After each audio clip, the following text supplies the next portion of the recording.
Oh, Rod, it feels good to be back in Studio B. It really does. It really does. I came in this morning. I was like, awesome. Got the headphones on for now. We're still going through some upgrades and whatnot, but man, does it feel good. I got Water Bottle Jeff with me. I actually talked to him in the morning Woodward show this morning, so shout out to him. But man, oh man, oh man. I want to get this thing going. WBJ. Yeah, let's get going. Let's get 10 or 15 good minutes. Let's rock, man. All right, let me get this drum roll growing. But you guys already know it's your boy Brandon Dent, aka Detroit Kool-Aid, and you're rocking out with the Woodward Pistons podcast on the Woodward Sports Network. And it's time to introduce the legend. So you guys already know what time it is. Let's get those drum rolls going. Hey, yo! Shout out and welcome to the legend, Detroit News, Rod Beard, Mr. Rod Beard. You guys know he's up there now. Brother, how you doing, man? Hey, I'm doing good, man. We're halfway through this week. Let's get out with a bang. Let's go. And look, man, we got the first of all, let me just start with Rod's thoughts, and then we'll get into kind of the game and some other stuff that is just sweeping social media. Unless you want to start there.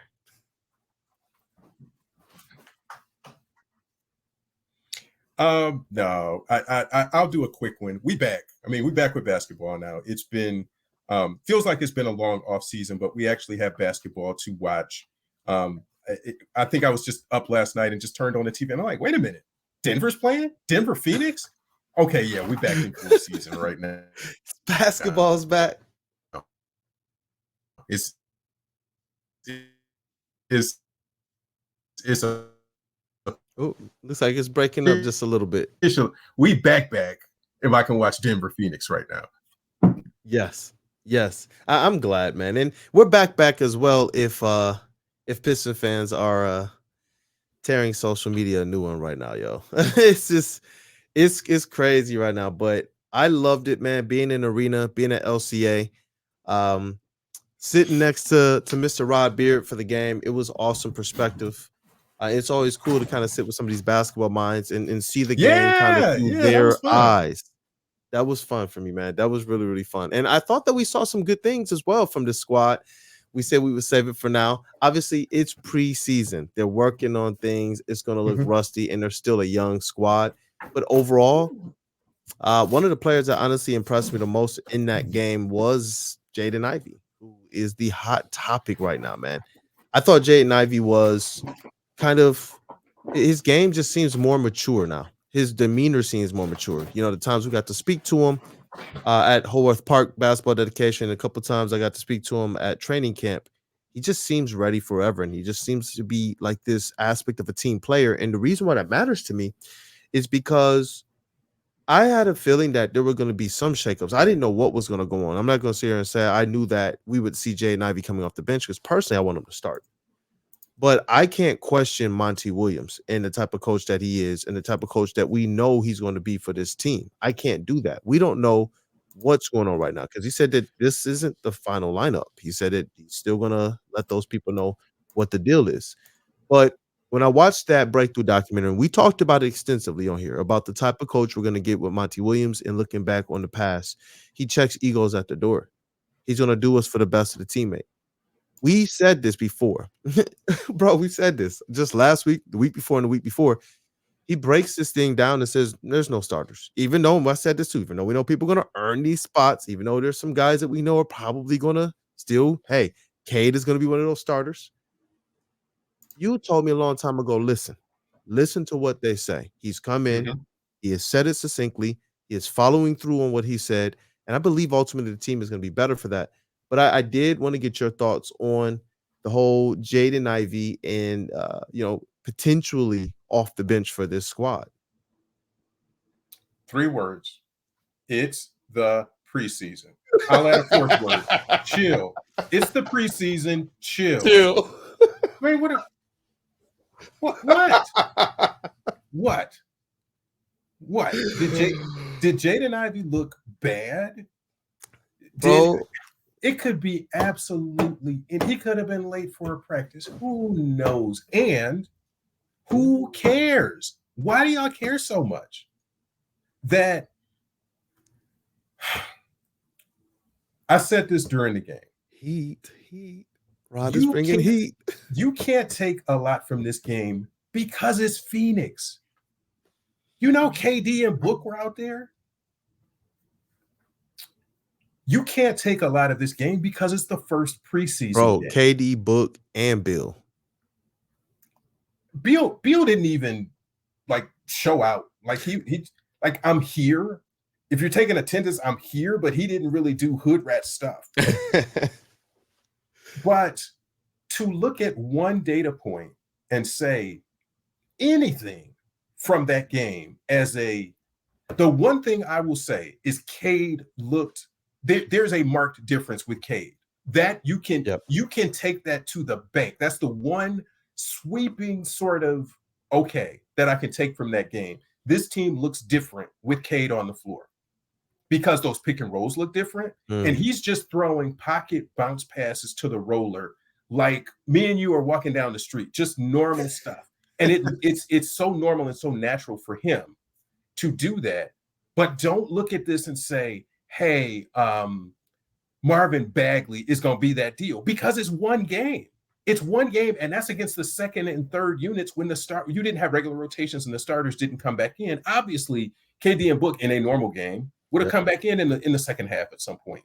So to say, hey, the Pistons fought back from a 25 or 26 point deficit and made that a game, it's the preseason. Starters didn't play. Stop tripping. Don't try to make anything big out of one preseason game. You take little snippets of something. That's the most you can do. Take a little snippet. I saw this. I liked this thing that I saw, and that's it. That is it, man. And I'm so grateful to have sat next to you, because there were things that you were calling out as well. Because I think more than how Cade, the stats he puts up right now, I think the most important thing to see is how comfortable he is playing on two legs, especially the one that he had the surgery on. And that was one of the things that I'm sitting here like, okay, let's see if he can be mid-range Cade. Listen, that's what we already know he is, 1 foot, 2 foot, whatever. You were instantly like, all right, he looks stronger. That leg looks okay. We got two-legged Cade. And it was like different plays, even plays where he wasn't necessarily attempting to score, but where he was coming off the pick and roll, and he just looks very, very strong with the ball in his hands and the ability to put somebody on his back hip. It's just like, yo, and there was a play, man, I forget the play. I had it keyed up this morning. I forgot to put it in the StreamYard before I left, but he had a play where he put somebody on his back hip and it was able to explode off the left leg, just explode towards the rim. And it was just like, oh yeah. And then the play where Asar Thompson put Devin Booker in jail for a play and just took the ball from him and then threw the ball up to Cade. And what did Cade wind up doing? Like, Kevin Durant jumped with Cade Cunningham, got his hand on the ball, and Cade Cunningham powered it over him. And it was with his right hand. So what leg did Cade Cunningham jump off of? The left leg. Little stuff. The little things. And I was just sitting here like, And then all of a sudden you start seeing, like you said, those drop passes in the pocket and things. Like, he didn't get a lot of time with some of these guys, yo. We talked about how this chemistry looked. And honestly, to start the game, you could tell that there was some rust, that there was some, all right, we're playing against the Phoenix Suns starting lineup. We talked about that. But then all of a sudden you could see they got comfortable after like the first time they sat down and came back in, and it was just pick and roll haven, man. And it was just like, yo, this is what we missed to start last season when the offense kind of got a little clunky. So I was glad to see that Jalen Duren, at least in his first game, if we talking about little steps and little breadcrumbs that we could pick up on, that Jalen Duren looks better already in the pick and roll game. There's something he talked about already. He and Cade were working on this all summer. He said he went down to Texas, and already the wrinkle I loved, Cade threw in the ball, ran around him, grabbed it, threw in the ball back, and then he did a dribble drive. You know what I mean? It was like a little bit different of a dribble handoff. It was a little bit different than the way I saw with the SVG Pistons. And Duren was able to take the ball, and because Cade is who he is, the defense shifted with him, and Duren was able to just go right down to the rim and get fouled. That to me was like, okay, we have growth on this squad, and that we have directness on the squad. Like, I could tell there are things that they already know that they're going to attack. And that was awesome. That was so awesome. Now, you remember when we covered the offense, and you told me I told you, look, he wants to come here and he instilled that 0.5-second offense with Phoenix Suns. Be able to pass, shoot, dribble, not necessarily within 0.5 seconds, but have your mind made up. And he wanted people to attack the rim with force, put them through the rim. We said that on our episode. I went back and looked at the whole episode, especially the offense and defense of clips that we were talking about how Monty Williams would affect them, and that it would create these cutting lanes and these drive lanes for the cutters and such. It would open things up. Bro, the one thing people were clipping up was how well the Pistons moved the ball. And you know what I saw? Swing, swing, swing, swing, cut. Killian Hayes, man. We said this, and it's one preseason game, so we temper it. You told me that. Temper. But he looked good out there, man. Like half of his assists, Rod, came from when he was in the paint. Because why? Those cut lanes were open. They were swinging the ball so fast sometimes that Killian was able to grab it and just literally just go right into the rim. One of Asar's dunks came because Killian got the ball off of a swing, then a swing back, and the defense just could not keep up. They were on their heels trying to keep up with Killian. He got right into the middle on the left side, crossed over to the right, and Asar came right from behind him, right into the cut lane, like this offense is supposed to open up, man. Those little wrinkles are the things that excite me the best, excite me the most. And I don't know, man. To come away from that game and have really too many complaints other than the way they started that game is just a little silly to me. You know, I'm glad that we were sitting together and we get these little kind of nuances to pick up what this team is working on, what this team could be. But that offense to me, I wanted to get your thoughts on that too, man. When they kind of got in sync, and I know that they weren't playing the Phoenix Suns starters the whole time, could you see some semblance of what this team could be? I saw some semblance. What I needed to see more of is I needed a shooter. I need that guy in the corner. And like we said, sometimes that guy is going to be Cade, and I'll take Cade on a corner three. There were some opportunities for Stewart, who, I mean, that's you want him to take a couple of threes, but you're missing the bogey shooter in that starting lineup. And Monty said if Bogey was healthy, he would have been in that starting lineup, and Burks not. So that's telling you Asar, and we can get into that other stuff another time. But that was the question we were asking. We were saying Bogey has to start for this thing to work.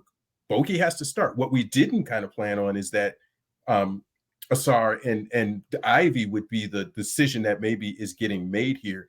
And I'm not mad at it. I'm not mad at it one bit. One is a number 5 pick. The other is, you know what? A number 5 pick. And if you're doing that, Preach, bro. What people also need to do is settle down. It would be the start of the season. And man, why do you need, we said this a couple of weeks ago. I remember it distinctly. Why do you need to showcase Bogey as a starter? So you can trade him if you need him. Be smart, people. Bogey's not starting necessarily because he's a better player than Ivy, or Asar might not start because he's a better player than Ivy. It's bigger than that. If you're trying to showcase Bogey so you can get some value out of it in case the season doesn't go the way you want it to go. If it does go the way that you want it, Ivy coming off the bench is not a bad thing. When he came in, what was one of the first things he did? He just blew by somebody. Yep. Your second unit guard is going to be fast enough to stay with Jaden Ivey. Yeah, good luck with that. Good luck with that. No. So would you rather him come off the bench and be super effective and have your stalwart defender your wing defender in the starting lineup with the shooter? This is a better solution than what we were talking about. Why are people tripping about Ivy? He will be okay. He will get in the game. He will get his minutes. He might even close in some of those situations. What did we see a lot of when the Suns went small? 4-guard lineups. You know who's in that 4-guard lineup? Jaden Ivey. Stop tripping about his playing time and whether he starts or doesn't. He'll be okay. We'll be okay. Everything's going to be okay. Rod got me over here sipping this pH water with my pinky up, man. You preaching. I mean, but people want to trip about every little thing. and in one breath say, this is a 17-win team, they're trash. And then when you try to do something that's going to benefit and make it better, that's a trash decision. Okay, I mean, go manage your fantasy team. Just don't do that if you need to some say-so in something, but this ain't your call. This is not what you need to be doing. Stop tripping with that. You're putting Ivy with a shooter in Alec Burks. You're putting him with Killian in the second group. It's not a first group, second group. He's going to play some with Cade too. And bro, you know what? You know what, Rod? Did they not look good as a bench unit though? That's what I'm saying. Like, Cade was able to go rest. And Jeff and I were just talking about this in the morning with Sean. I told you people, we got a lot more content on the way. That will be uploaded to the channel tomorrow as well. We talked about several different things with this squad, man. And kind of going back to last year, when we were kind of last season, when we were talking about some of the players we had before Sadiq Bey got traded and whatnot, we were wondering, you know, they got this core four. Eventually, one of these guys might have to come off the bench. And we even compared this thing to OKC and how OKC, they weren't able to do it. And we said, Troy Weaver came from that camp. And if he had this to do all over again, I believe that he would do it with the right set of basketball players. The one thing he kept talking about is how serious his guys are, how like their egos are not there. You know what I mean? That to me matters a ton, because if Jaden Ivey is the type of player that's like, look, man, I'm here to do what's best for the team. That is a quote. Hey, if it's coming off the bench or starting, man, I'm here to do work. That's a quote. Bro, I'm here because I love Detroit. That's a quote. I'm here to put on for my family, man. This city, Detroit, runs in my blood. Those are quotes, Jaden Ivey. All of his quotes. Why are people more upset than anything that the team is right now? He came off the bench and he did work as you stated, bro. And it looked good. It looked good. And you're right. You're so right. If Bojan is to be traded at all, if he's to be any type of asset, man, for this squad, you have to showcase him. Now, we sat here for the better part, like I said, of the last season and said that Bojan Bogdanovic is instant offense. And so I'm glad you made that distinction. Like, we didn't know that it was gonna that the play could be Asar and Ivy. But when we saw the lineup, we looked at the lineup and said, okay, Alec Burks is starting. We instantly said, okay, if Bojan's out, Asar's gonna naturally, we said this at the game. If Bojan's out, Asar's gonna naturally fill in with him. But they don't have any proven three-point shooter, no knockdown, stand in the corner shooters, no catch and shoot shooter. Even though Ivy can catch and shoot, even though he had some good games like that, you don't take a talent like that and say, hey, you know what? We don't want you to play your game. We want you to play Bojan's game. We want you to play Alec Burks' game. You don't do that. You put Ivy in a position to go out there and do work, because we only have one other player on this squad who, when everything else breaks down, can do his thing other than Cade, and that's Ivy. He's the only other player on this squad. Nobody, I mean, Bojan, but that's a whole nother story. It's a whole nother story. Because you need somebody in that starting lineup that shoots high 30% or 40% from three. Tell me who the two 40% three-point shooters from last season were. Oh, you talking about Burks and Bojan? Oh, those guys. So if you have to have a shooter in the starting lineup, you look at the stat sheet. We need a 40% three-point shooter. Who's our best guy? Oh, Bojan's out. Okay, what's our other choice? And distinct it. A 40% stand in the corner and shoot guy. A 40%, hey, I don't care if you tell me to just stand at the elbow three-point shot. That's just not Ivy's game. Can he work with Cade? Yes. This has nothing to do with chemistry issues between Cade and Ivy and fit. Ivy can shoot the ball. He came in off the bench and went, 2 for 4 on threes. He had some movement threes, too, that I thought, whoa, that's a little bit new wrinkle to his game. One preseason game, still yet to be seen. But Monty Williams is coming in here new. These are not the players that he picked or drafted. He's coming in here to take this team to new heights. He's coming here to push and to challenge players.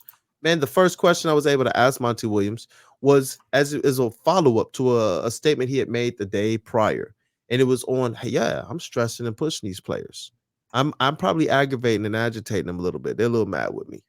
And I remember James asked the day that he said it, he was like, He was like, yo, so how'd they respond? And he said, we'll find out tomorrow, right? The next day was the day I got to talk to both Monty Williams and Jaden Ivey, man. I was like, listen, man, you said that you were stressing, you were pushing these guys, you were kind of pushing them to their limits, you was kind of making them mad. Yo, how do you think this team responded to all of that? He said, I thought they responded great. Great. Now, word coming out of Phoenix was that, yeah, he came in there and checked people's egos, but then all of a sudden we started seeing some players who could not deal with that, man. We saw that, Ayton and Monty. That stuff got kind of public that there was some aspect of beef between them. That's not going on this squad, man. I got to talk to Jaden Ivey after talking to Monty about that, and Ivey was just like, "Oh, bro, like I'm gonna re-upload the clip today. I'm gonna try and tag it onto the back end of this pod too, because Ivey was just cool, calm, and collected. It's like, man, I'm really here to do what's best for the squad, man. He was like, cut my hair for, I got married, I had a baby." Me and my teammates, Cade is back. He came in and did his role. Now, do you remember this, Rod? We were talking about Troy Weaver's first time with OKC. And if he had it to do all over again, could he? And we were sitting here saying, man, we don't know if they can keep everybody. But if they could, I believe that Troy Weaver would be in a position to make it work. I think that he's calling this thing a core four. He kind of started that thing, similar to what they had in OKC. And what everybody continued to say, later on in, OKC's future was, what if they could have made it work with all four? Westbrook, Russell Westbrook, Kevin Durant, Serge Ibaka, and James Harden. One of those guys had an ego problem. Maybe all of them had an ego problem. I don't know. Yeah. What if this group of guys are a little bit different as it relates to up top, man? You know what I'm saying? What if they just are? What if this group of four plus Stu can actually make it work no matter who has to come off the bench? Because I just don't know why it wouldn't. He came off the bench and he was hitting threes. He was dunking. He was passing, and he was doing all the things that we love to do. And it was like, you know what? I don't know the last time we ever saw that off the Pistons bench. You got to go back a long way. Not even the 04 Pistons had that dynamic off the bench. Like our automatic scorer off the bench for the 04 Pistons, correct me if I'm wrong, Rod, Corliss Williamson.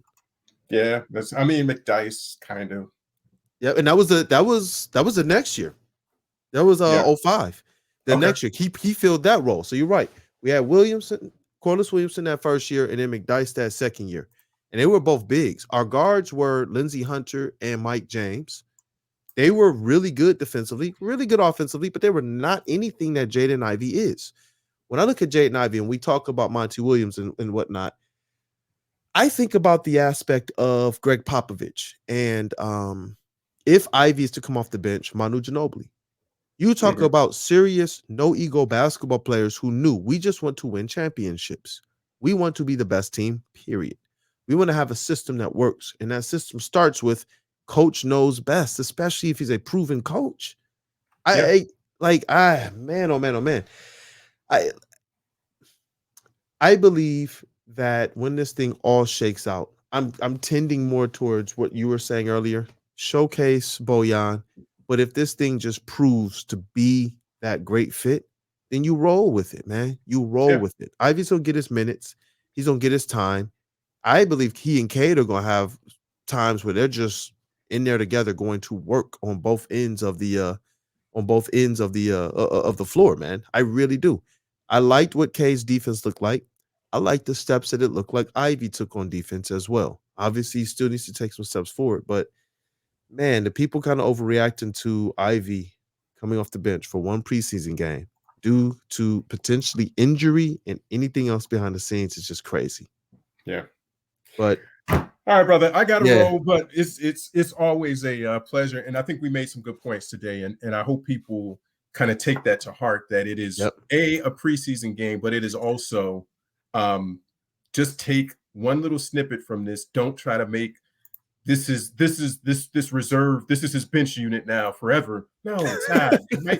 It might just be for the preseason. Who knows? And all of this is happening again because of injuries. And we said that was one of the keys, is that they had to be healthy for this thing to be what they expected to be. So And don't limit Asar Thompson either. I wanted to say that too. I'm gonna talk about this with the people more when you jump off, but don't limit Asar Thompson.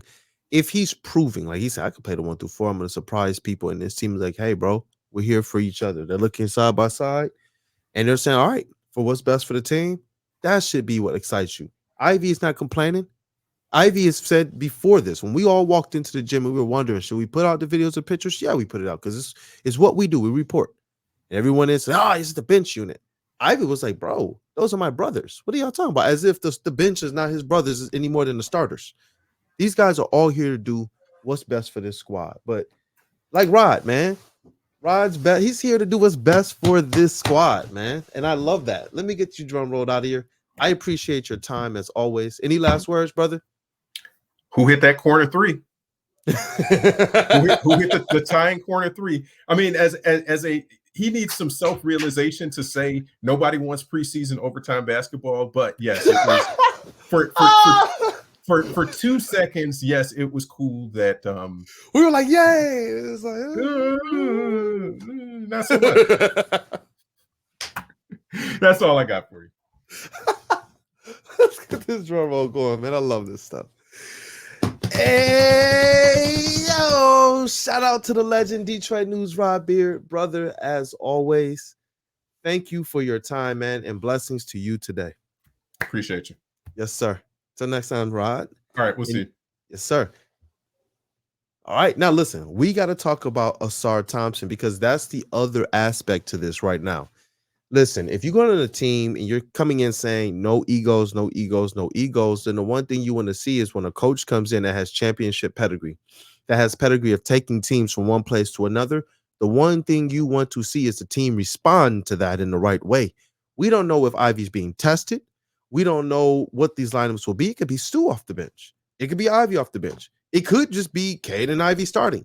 I'm sure that Monty's going to tinker with some lineups. But if he has a conception or an idea of how this team can work, then he might not actually tinker. He might just say, you know what? Let's get the chemistry going. Let's get into our roles and let's rock. And that's one of the most important things about having a coach of this nature coming in because he didn't pick these players. This team is not one that's sculpted to his means. The one player he continued to talk about at press conferences and even after was Cade Cunningham. Even before, it's Cade. He's here because of what this future could be. He's here because of the collection of young talent here in this basketball room that they have. He's here because he knew this squad would be more serious than we are out here on social media and whatnot, kind of going crazy about all this stuff. And he's here because, like he said it, Cade Cunningham is a different cat, man. And other people all around the league have been saying that. From, you've heard it, Kevin Durant to DeMar DeRozan to others, man. He's just a different style of player from up top, man, mentally to what he's putting out there on the court as just a basketball player to what he's doing off the court as well. These are the things that Monty Williams said attracted him to Cade. And this is the same DNA that you see throughout all of these players, including Jaden Ivey. If it is long for Jaden Ivey to come off the bench, it's not because he can't fit. He can shoot, but you don't relegate him to just that, especially if you have greater shooters on the team who are willing, ready, and able to play those kind of catch and shoot roles. Like you used to hear Casey say things like, well, we don't want to just stick this player in the corner and shoot because it's going to stunt their development and their growth. But if they're bringing plays and they know that swing, or if you're playing off Cade, because the first unit didn't do the swinging as much. The first unit did more probing, more pick and roll action. The second unit did a lot more swinging. Asar Thompson got a lot more dunks with the second unit when he was playing with Killian Hayes. That's something to look at. I don't know if people are looking at the intricacies of how this team was actually playing. But when you sat down and looked at it, and we sit down and we looked at this game with a bunch of basketball minds. Shout out to my man Fred Cofield too, New York Knicks scout, who comes to a lot of the games. Sitting down and talking to these guys about what we're seeing out on the court, man, you get a completely different perspective for what's going on. And you know what people say? Well, if they can make this work, they're going to be dangerous. Why can't we see and say that? I get we love Ivy. Ivy loves this team. Ivy loves this city. That's what I know about Jaden Ivey. And I can say that personally now because I've gotten to talk to him on several different occasions and look this man in his face and him give me his word back. One thing I'm not going to do is call these people liars. Monty Williams has been a straight shooter since he's gotten here too. And he's been saying this the whole time. There ain't no starters. He said that. He said, we're going to piece this thing together based on the how this team can win. He said that. And the first thing he said was defense. So we know that if Ivy is not starting, but Bojan is, this one particular has nothing to do about defense and more to do about how Cade can get a guy in there who's just going to shoot. That's it. Can you knock down these shots? Can you knock down these shots? Can you knock down these shots? That's what they need out of Bojan Bogdanovic. And he said it. That's why they put Alec Burks in the lineup. Alec Burks wasn't necessarily, hitting to that rate. And then Ivy comes off the bench and it does that. We've said this too. We were talking about if Asar should start or Bojan should start. We talked about how Bojan is just this aspect of instant oatmeal, bro. He's add the water, stir, and go. I don't even know if you have to do that. He's that. You don't have to microwave him, bro. You just, the water's in there, go. You just go. That's Bojan. And the way that Cade plays when he comes off that pick and roll, he's looking to boom right over to the left corner, man. Look at him. He likes to drive to the right, but he dishes to the left. That's something that Cade does very well, and he can get that off because that back corner guy, especially if Stu is playing on the perimeter as well, that back corner, one of those guys is going to have to help off. Now, you obviously know that they're not going to help off of Bojan as much, but in cases like that, as Cade's driving, what the Pistons will run is a pick and roll, is a pick from Stewart to Bojan. Bojan can come up to the left diagonal, that left elbow 3-point shot, and he's wide open for the Cade dish. When Bojan starts to hit that, that opens up so much more in the middle for Cade Cunningham. It just does, man. And you have to understand, right now, no matter how well we think Ivy can shoot the three or how well we think he can fit with Cade, teams aren't necessarily, they're helping off of him, and it makes things a little bit difficult and more packed into the lane for Cade Cunningham. This thing works if the straw that stirs the drink has the right recipe of like accommodating dishes around him. So we got two things that we're facing here, man. Realistically, we got some where Asar Thompson, this is your number one takeaway. Asar Thompson is proven to be a 1 through 4, just like he stated at the press conference. Got to ask him that. And he said, "No, I'm versatile, man. I could play the 1 through the 4. And I asked him, what's your favorite position? He said, man, it's positionless. It's positionless for him. For Killian Hayes, he can play the point guard. That's it. My favorite position is point guard. Cade Cunningham, yeah, I can play the 1 through the 3. But Asar is just like, bro, I'm a hooper. I just want to go out there and hoop. That's what he said. I just want to hoop. He gets the ball off the rim. He's taking it down the court. The other team scores. I saw several plays where they passed it into who first? Asar with Cade on the floor. I told y'all. I told you guys. And I know that you guys out there are smart too and have seen it too. He can play that Cade role, and it made me excited. I don't think y'all get this, man, how good this team could actually be. If this team is that good, because Ivy's not going to the bench because he has regressed. Ivy's not going to be a sixth man if he is because he's regressed. That means that this whole entire team around him got better. That's a good thing, people. That's a good thing. But look, we got practice today. I'm going to get down there. The beat, I know they're going to be amped to try and ask some questions as well. The way the seniority goes, shout out to James Edwards and Corey Woods, who's been on this beat several times over. One of those professionals, man. Omari Sankofa, he is a true pro, man. He just understands the right questions to ask. And Mike Curtis, we're new to this thing. A lot of us it started within the last 3 to 4 years. All of us. I know James Edwards, I believe he's going into a 7th season. But the one thing I know that they're not scared. They're not scared to ask the right questions. But we also have to let this thing play out. If Monty Williams is telling us that this isn't the final lineup, then there's not much for us to necessarily go and say, hey, why would you do this to this player? Why would you put this player in this position? Only except for as it relates to right now, preseason. So what was your thinking here? And he's already answered that question. When we get into the regular season and we start talking about, or seeing Ivy coming off the bench, first of all, give this thing 20 games. You can ask, hey, is this just the best fit for your team? And why do you believe that? Sure. And we have to see that play itself out. Otherwise, you don't really believe in Monty Williams. Like, how many people called cap on Monty Williams when he continued to talk about Killian Hayes? Unprovoked. I got the comments and the receipts, man. I know, shout out Kuka Hill. I know he got them too. I know Sean Murphy got them too. Shout out him. Shout out Jeff. A lot of us, man. We were sitting here saying, hey, look, he's talking about Killian unprovoked to the point that it prompted Omari Sankofa to just straight up ask him, why do you keep talking about Killian Hayes? Why Killian Hayes so much? And he said, because he's been good. He's been doing the work. He's been doing the work. He's been putting in the work. And you know what we saw in that first preseason game? We saw kind of that, man, that he's been putting in the work. And that's what I want to see out of Monty Williams. If this team is getting better, if these players are getting better, if they're able to accept assignments no matter what happens, come on, man. Because what if this squad did go and trade for a two-guard, a superstar aspect of a guy who could play the 2 or the 3, and Ivy would have to go to the bench? Like, come on. So what this means to me is that Asar Thompson is a little bit better than they thought. He's a number 5 pick, like Rod said, just like Jaden Ivey. And now Bojan is either somebody that's going to be the best aspect of a fit with Cade Cunningham, not that Jaden Ivey isn't, or that they're trying to showcase him. Just keep these things in mind. But hey, look, I'm going to wrap up now. I'm glad that you guys are able to be here. Like I said, we're going to have some other content that hits the channel soon. And we're going to try and bring these lives back as well. Woodward Sports going through a lot of additions right now. And our table talk is going to be back soon, especially as we get into the season. But it's going to be at a different time. So definitely stay tuned for that. Other than that, I need you guys to check in every home game, man. This is just a side note. I know you see the Lions stuff behind me, man. We're in Studio B finally, and we're getting some stuff together.